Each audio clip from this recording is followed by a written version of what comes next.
नमस्कार दर्शकों, बाद आज के चैनल के कार्यक्रम खबरदार खबरों में आपका स्वागत है। आपको बता दें कि इस कार्यक्रम में हम आपको देश दुनिया की दमदार खबरें संक्षिप्त में बताएंगे। तो लीजिए आज की खबरदार खबरें।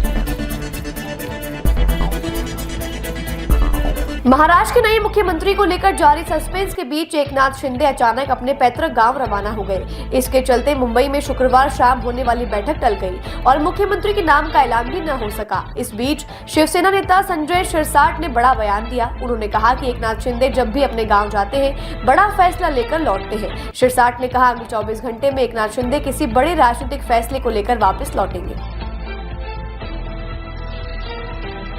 समाजवादी पार्टी का प्रतिनिधि मंडल आज संभल जाएगा। यूपी के नेता विपक्ष माता प्रसाद की अगुवाई में समाजवादी पार्टी के 5 सांसद समेत कुल 15 नेता संभल जाएंगे, जो पीड़ितों से मुलाकात कर अपनी रिपोर्ट समाजवादी पार्टी के मुखिया अखिलेश को सौंपेंगे। हालांकि नेताओं के संभल जाने पर रोक है। ऐसे में माता प्रसाद पांडे के घर बड़ी संख्या में पुलिस बल तैनात कर दिया गया है। वहीं संभल हिंसा की जाँच के लिए बनाई गई 3 सदस्यों की टीम भी संभल जाएगी, जो अपनी जाँच पूरी कर रिपोर्ट सरकार को सौंपेगी। बांग्लादेश के चोटाग्राम में शुक्रवार को नारेबाजी कर रहे सैकड़ों लोगों के एक समूह ने मंदिरों पर ईंट पत्थर फेंके, जिससे शनि मंदिर और अन्य 2 मंदिरों के द्वार क्षतिग्रस्त हो गए। संतानेश्वर मंदिर प्रबंधन समिति के स्थायी सदस्य तपन दास ने बताया कि जुम्मे की नमाज के बाद सैकड़ों लोगों की भीड़ आई और हिंदू इस्कॉन विरोधी नारेबाजी की और हमला शुरू कर दिया। सेना को बुलवाने के बाद ही स्थिति काबू में आई। वहीं यूनुस सरकार ने इस्कॉन के चिन्मय कृष्णदास पर देशद्रोह के आरोपों के तहत मामला दर्ज किया है। ब्रिटेन की संसद के निचले सदन हाउस ऑफ कॉमन्स में सांसदों ने इंग्लैंड और वेल्स में असाध्य रोग से पीड़ित व्यक्तियों को अपना जीवन समाप्त करने के लिए चिकित्सकीय सहायता का अनुरोध करने की अनुमति देने वाले ऐतिहासिक विधेयक के पक्ष में शुक्रवार को मतदान किया। लेबर पार्टी के सांसद किम लेडबीटर द्वारा गैर सरकारी विधेयक के रूप में प्रस्तुत किए गए असाध्य रोग से पीड़ित व्यक्तियों की इच्छा मृत्यु के पक्ष में 330 मत पड़े, जबकि विपक्ष में 275 मत पड़े।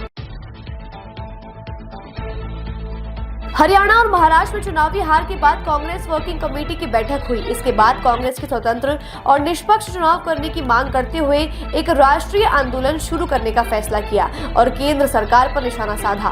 कांग्रेस ने न केवल ईवीएम के खिलाफ या बैलेट पेपर की वापसी की मांग पर ध्यान केंद्रित करने का फैसला किया, बल्कि अपने आंदोलन में संपूर्ण चुनाव प्रक्रिया को संबोधित करने पर सहमति व्यक्त की। पुलिस और राष्ट्रीय आपदा प्रतिक्रिया बल की संयुक्त कार्यवाही में पश्चिम बंगाल के दार्जिलिंग जिले के नक्सलवादी इलाके में टीएमसी नेता फ्रांसिस एक्का के घर से खतरनाक और महान मूल्य परमाणु रसायन कैलिफोर्नियम बरामद किया गया। इस रसायन की अंतर्राष्ट्रीय बाजार में कीमत 17 करोड़ प्रति ग्राम बताई जा रही है। ये मुख्यतः परमाणु संयंत्रों में उपयोग किया जाता है। बता दें, टीएमसी नेता एक्का को हिरासत में लेकर पूछताछ की जा रही है।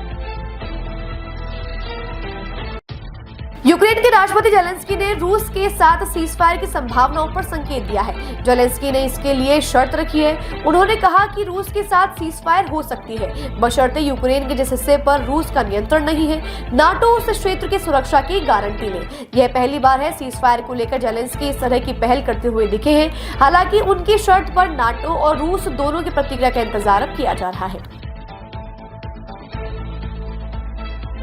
दिल्ली एनसीआर में कपकपी वाली ठंड दस्तक देने लगी है। सुबह और शाम के साथ ही अब दिन में भी ठंड का एहसास होने लगा है। शीतलहर चलने से तापमान में भी गिरावट दर्ज की जा रही है। दिल्ली का तापमान लुढ़ककर 9 डिग्री तक पहुंच गया है। वहीं पिछले 1.5 महीने में प्रदूषण का जो स्तर बढ़ा हुआ है, उसमें अभी भी कोई गिरावट नहीं हुई है। अभी भी दिल्ली का AQI 300 पार दर्ज किया जा रहा है। कांग्रेस महासचिव और वायनाड से सांसद प्रियंका गांधी आज अपने भाई और लोकसभा में नेता प्रतिपक्ष राहुल गांधी के साथ केरल में के वायनाड में पहुंची। सांसद बनने के बाद अपने लोकसभा क्षेत्र में प्रियंका का यह पहला दौरा है। वायनाड में आज दोपहर कोझिकोड थिरुवाबांडी विधानसभा क्षेत्र के मुक्कम में एक जनसभा को संबोधित किया। इसके बाद नीलांबूर के कुरुलाई, वंदूर और एरानाड के एडवन्ना में जगह जगह उनका स्वागत किया गया।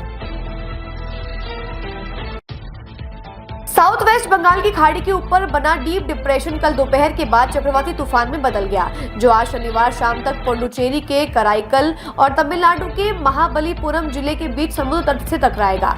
इस दौरान 90 किलोमीटर प्रति घंटे की रफ्तार से हवा चलने की संभावना है। तमिलनाडु की एनके स्टालिन सरकार ने लोगों से घरों के अंदर रहने की अपील की है। इतना ही नहीं, शैक्षणिक संस्थानों में छुट्टी घोषित कर दी गई है और IT कंपनी के कर्मचारियों को वर्क फ्रॉम होम देने की इजाजत देने का आग्रह किया गया है।